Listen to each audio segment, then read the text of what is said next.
खुशामदीद दोस्तों, राम राम सलाम। मैं धर्मपाल मलिक जींद से हूँ। आज की हमारी वीडियो का मौजू है राय धनपत सिंह। भाइयों, हमने सांगियों के ऊपर कई वीडियो बनाई, जैसे पंडित लक्ष्मीचंद के ऊपर, पंडित मांगेराम के ऊपर, झंडू मीर के ऊपर, बाजे भगत के। यह हमारी 5वीं वीडियो है सांगियों के ऊपर, और यह है राय धनपत सिंह के बारे में। राय धनपत सिंह का जन्म 9 अगस्त 1912 को गांव निंदाना में हुआ था। ये निंदाना मैम के पास है, जो आजकल एक तहसील है, और उनका जिला रोहतक था। वो एक रागनी के अंदर बताते भी हैं, कहे धनपत सिंह स्वर्ग में आशा, जन्म निंदाने गाम लिया, मेरा गापन नून मिर्च छिड़ के मेरा किसने लीलो नाम लिया। राय धनपत का लीलो और चम्मन जोनी सबसे प्रसिद्ध सांग था। ये बंटवारे के ऊपर था, पार्टीशन के ऊपर। जैसे सरदार खुशवंत सिंह ने एक नावल लिखा है ट्रेन टू पाकिस्तान, वो भी एक लव स्टोरी है। लड़की मुस्लिम थी और लड़का हिंदू था, वो इंडिया के से पाकिस्तान गए थे। इसी प्रकार राय धनपत सिंह ने लीलो चमन का सांग लिखा है, और उसके अंदर वो लाहौर शहर की हिस्ट्री देखते हैं। लीलो मोमडन थी और चमन जो था वो हिंदू था। तो कैसे बंटवारे ने जो नहीं लोगों को अलग अलग कर दिया, इस सांग के अंदर बंटवारे का दर्द है। और लीलो चमन के सांग के अंदर ही ये कला केवल राय धनपत सिंह के अंदर ही थी। खुले मैदान के अंदर 10,000 आदमियों की भीड़ में ये कह देना कि लीलो ज़माना ही चोर है, सारे ज़माने को चोर बताना, कोई भी उल्टा बोल सकता था। लेकिन राय धनपत सिंह अपने तथ्यों से, अपने तर्क से सिद्ध करते हैं, कोई आने का, कोई दो आने का, कोई होता चोर खजाने का। क्या पशु पखेरू डोर है, लीलो तू मछोर है, लीलो ज़माना ही चोर है। कोई तन का चोर, कोई मन का चोर, कि भी ये सारा ज़माना ही चोर है, और वो सिद्ध कर देते हैं। जैसे पंडित लक्ष्मीचंद जो उन्होंने रागनियों के अंदर कहा है कि तू चंद्रमा 16 राशि का, जबकि राशियाँ तो 12 होती हैं।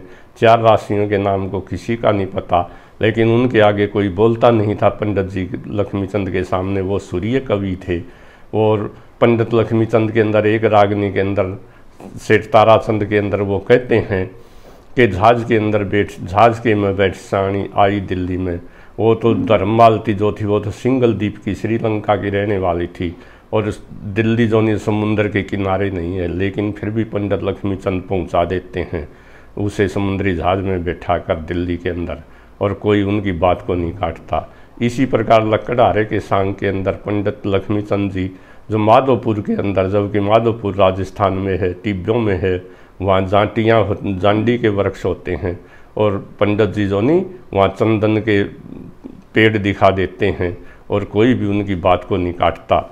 इसी प्रकार पंडित जो नहीं वो भी पंडित ही थे, बड़े विद्वान थे। राय धनपत सिंह भी, उनकी 1 फुट की चोटी देखी है मैंने, जिसमें 3 गांठें लगी हुआ करती। उनका नूरानी चेहरा था, दरमाइना कद था, और वो बड़े ज्ञानी ध्यानी आदमी थे। वास्तव में वो एक ब्राह्मण थे, लेकिन उनका जन्म एक मिरासी जाति के अंदर हुआ था।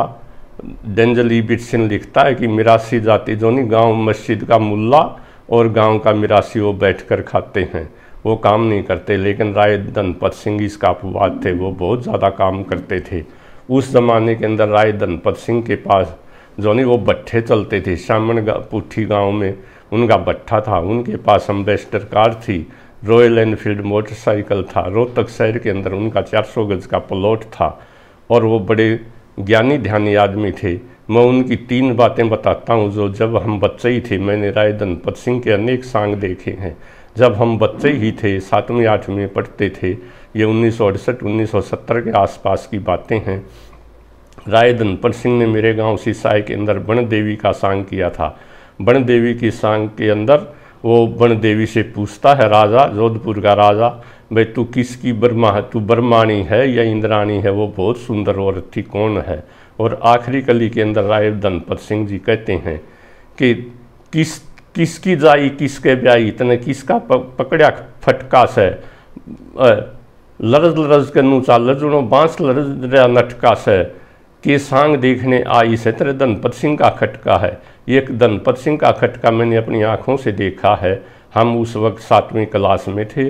राय धनपत सिंह का सांग देखकर 4-5 बच्चे थे हम, 2:30 बजे वापिस आ रहे थे, तो रास्ते में हमें एक 30-35 साल की गांव सिसाई में औरत मिली। वो रास्ता भटक चुकी थी।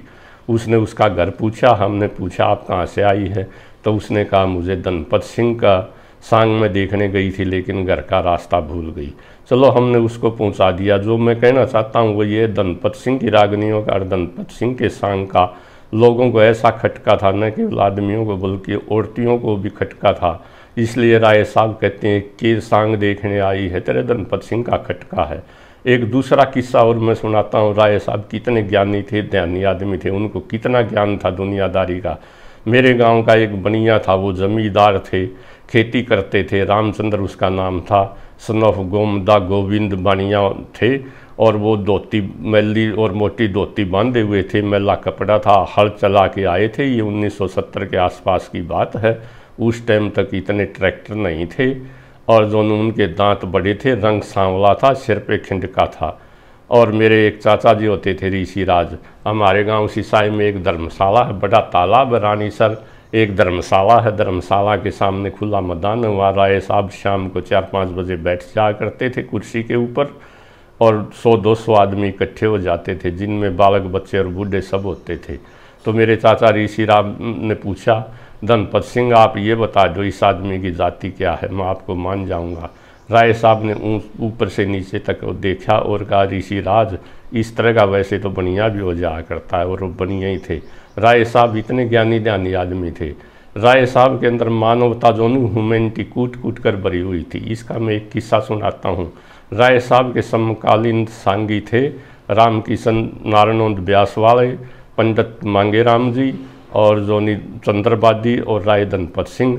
रामकिशन जोनी व्यास वाले एक बार किसी गांव में सांग कर रहे थे। वहाँ हेमराज मेहरडा जो उस समय का एक प्रसिद्ध फरार डाकू था, वो भी रात के 12-1 बजे सांग देखने आ, उसने कहा आप सांग को बदल दो, दूसरी किस्सा शुरू कर दो। और व्यास साहब ने जो बिल्कुल साफ इनकार कर दिया, क्योंकि स्टेज पर जो सांगी जो होता हो राजा होता तो राजा का ये रोल अदा करता है। तब हेमराज ने कहा ये सांग तो कर ले, आगे अगर मुझे कहीं सांग करता मिल गया तो गोली से उड़ा दूंगा। लेकिन हेमराज राय साहब का बहुत ज़्यादा इज्जत करते थे और उनके बड़े अच्छे दोस्त थे। राय साहब उनसे मिलने के लिए वन में गए। राय साहब ने खंगारिया मारा तो हेमराज ने कहा ये राय धनपत सिंह का खंगारिया है। उन्होंने हेमराज से रिक्वेस्ट की कि आप रामकिशन व्यास को सांग करने की इजाज़त दे दो, बख्श दो। तो उन्होंने कहा चलो कह देना, आपके कहने से माफ़ किया। उन्होंने राय साहब ने कहा ऐसा नहीं, आपको खुद व्यास साहब को जाकर कहना पड़ेगा। और हेमराज खुद आए। तो उस समय के सांगियों के अंदर जो था नहीं, वो कंपटीशन एक जो नहीं, वो बड़ी अच्छी हेल्दी प्रतियोगिता थी। वो एक दूसरे से प्रतियोगी तो थे लेकिन हेल्दी थे, एक दूसरे की टांग नहीं खींचते थे, बड़े अच्छे दोस्त थे। चंद्रबादी तो राय साहब के पगड़ी बदल यार थे। एक जगह राय साहब ने कहा भी है दुनिया के अंदर बड़ा बताया पगड़ी बदला यार। व्यास जी भी उनके बड़े अच्छे दोस्त थे, मांगेराम जी भी उनके बड़े अच्छे दोस्त थे। लेकिन दुर्भाग्यवश में सांगियों का जो नहीं गोल्डन पीरियड था। मांगेराम जी 1967 के अंदर स्वर्ग सिधार गए। राय साहब 29 जनवरी 1979 को स्वर्ग सिधार गए। और जोनी व्यास जी 2 अगस्त 2003 को स्वर्ग सिधार गए। और चंद्रबादी जी 92 वर्ष की उम्र में 2006 के अंदर स्वर्ग सिधार गए। ये चारों की जोड़ी थी और चारों आपस में मिलते जुलते भी थे और बड़े अच्छे यार थे। चंद्रबादी तो ऐसे पहले सांगी थे जिनकी सांग के ऊपर टिकट लगी थी। वो फिल्मी तर्जे गाया करते थे। वो कहा करते थे मेरा मुकाबला सांगियों से नहीं बल्कि मेरा तो फिल्म इंडस्ट्री वालों से है। राय साहब जो है आप ये देखो, वो सांग लिखते भी थे। उन्होंने अपनी ज़िंदगी के अंदर 52 सांग लिखे, लेकिन उनके प्रसिद्ध सांग हैं लिल्लो चम्मन, हीर रांझा, हीरामल जमाल, नल दमयंती और बहुत से अनेक सांग हैं जो राय साहब बड़े चाव से जो किया करते थे। मैंने उनके सांगों को बहुत देखा है। और राय साहब जो हर सांग के अंदर एक रागनी ज़रूर सुना करते थे। दान करनियों की फ़िलहाल ज़रूरत है, धनपत सिंह जैसे छंद धरनियों की फ़िलहाल ज़रूरत है। और वो लोगों को इतना भावुक कर देते थे, लोग अपने जो नहीं शादी में देने के लिए नोंदे के पैसे लाते थे वो भी दान कर देते थे। वो खुद भी जो नहीं गरीब लड़कियों की शादी में मुफ्त में भी सांग करने चले जाया करते थे और अपनी जेब से भी दान दे दिया करते थे। इतने ज्ञानी ध्यानी आदमी थे राय साहब। राय साहब के उस ज़माने में भट्ठे चलते थे, उनके पास एम्बेसडर कार थी, रॉयल एनफील्ड इन मोटरसाइकिल था, 400 गज का रोहतक शहर के अंदर बीच में उनका प्लॉट था। लेकिन राय साहब का बुढ़ापा कोई अच्छा नहीं गुजरा, राय साहब को बुढ़ापे में अधरंग हो गया था। राय साहब के जोनी अनेक शिष्य थे, उनके पहले शिष्यों में श्याम द्रोधी वाले, चंदगीराम बगाना वाले, बनवारी लाल ठेल मदीना वाले, उलाना मदीना वाले और बंदा मीर थे।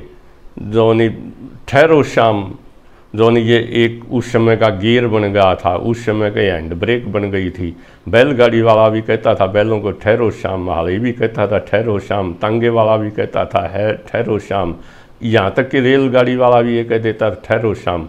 वो श्याम जोनी बता तो ये जाता द्रोधी गांव के थे, ये द्रोधी नरवाना के पास है, बड़ा गांव है नैनों का, लेकिन वास्तव में मैंने श्याम लाल का घर भी देखा है। उसके पोते की बहू उस समय गाँव की सरपंच थी, उनका गांव द्रोधी के पास करमगढ़ था। श्याम लाल करमगढ़ गाँव के रहने वाले थे। एक छोटा श्याम भी था, वो यूपी का था, उसकी जाति जोनी वो सोरम गांव का था, यूपी का रहने वाला था और जाति से कुमार था। लेकिन राय साहब के आखिरी शिष्य जो थे वो खरक बैंसी वाले थे और उन्होंने जोनी राय साहब की जोनी बड़ी इज्जत की। वो राय साहब के लिए राय साहब को अधरंग हो गया था और वो मुड्ढा रख देते थे और राय साहब की बड़ी इज्जत करते थे। राय साहब जो है वो अपने गांव से राय साहब जो अपने गुरु का, उनके गुरु जमुआ मीर थे जिनको जमुआ दास कहते हैं, उनका गांव सुनारी था। राय साहब बेरी वाली देवी के बड़े भगत थे। एक रागनी के अंदर राय साहब कहते हैं नगर निंदाना से चल के हम बैठा मोटर लारी में, वहाँ जाके स्नान करा एक गंगा बह सुनारी में, 8 कोस पर भवन मात का जो रहती मदद हमारी में, बेरी से दिल्ली तक मोटर में फिर आगे रेल सवारी में, मैं गढ़ गंगा के घाट उतर जा धनपत सिंह मेरे साथ पिया, और नहाने धोने जल पीने से शुद्ध हो जाता गात पिया। राय साहब पंडित मांगे राम जी की तरह से गंगा स्नान को भी जाते थे। हर 6ठे महीने वो जोनी बेरी वाली माता के दर्शन करने के लिए जाते थे, वहाँ स्नान करते थे। एक बार राय साहब जोनी देवी मंदिर का घंटा बजा रहे थे तो उनकी अंगूठी जोनी घंटे के अंदर उलझ गई।